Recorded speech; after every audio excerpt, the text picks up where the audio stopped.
Hey everybody, my name is Michael McDowell. Great to be with you. A couple quick things. Lots of questions that I receive around teaching for transfer and how we get students to transfer their learning is related to, hi everybody, my name is Michael McDowell. Great to be with you. Wanted to talk a little bit about the power of background knowledge when we are trying to transfer learning to other areas.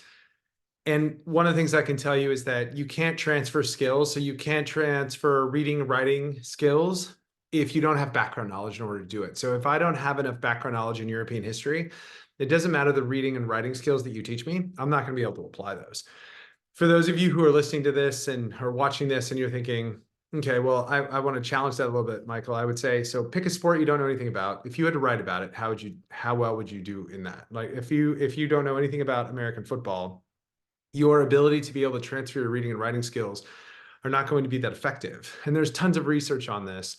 And so a couple of things that you can do that are super simple is number one, I would start each day, especially in elementary school, I would make sure that we start each day with background knowledge. So start with science, start with social studies. That's what I would do to start the day, launch the day, and then weave in those reading and writing skills within that particular work. That would be the first thing that I would do. The second thing that I would do is look at your walls and look at the things that you give students around learning intention, success criteria, the things that they use in order to self-assess, and make sure there is a high level of declarative knowledge on the walls. That is that background knowledge. So what are cells, or if you're learning about imperialism, or if you're learning about photosynthesis, that's up on the walls and that's recognizable. And that when students are using work samples, they're using work samples that have that background knowledge in it. I think that is so important. So starting with that background knowledge and early on in the day, making sure that we have a nice blend of learning intentions and success criteria that are both procedural as well as that declarative, that factual knowledge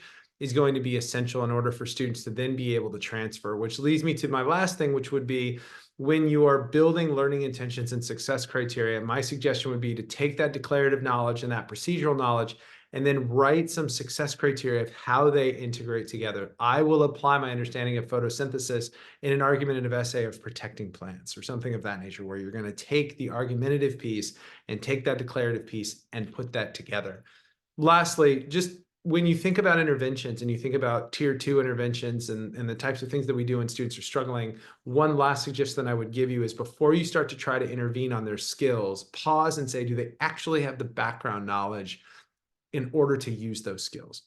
Because if they're not transferring those skills, and you've seen it in one situation, the first thing I would ask is, do they have the facts? Because facts precede skill. If they don't have the factual knowledge, those skills are likely not transferring, and that's a place I would start. Thanks, everybody.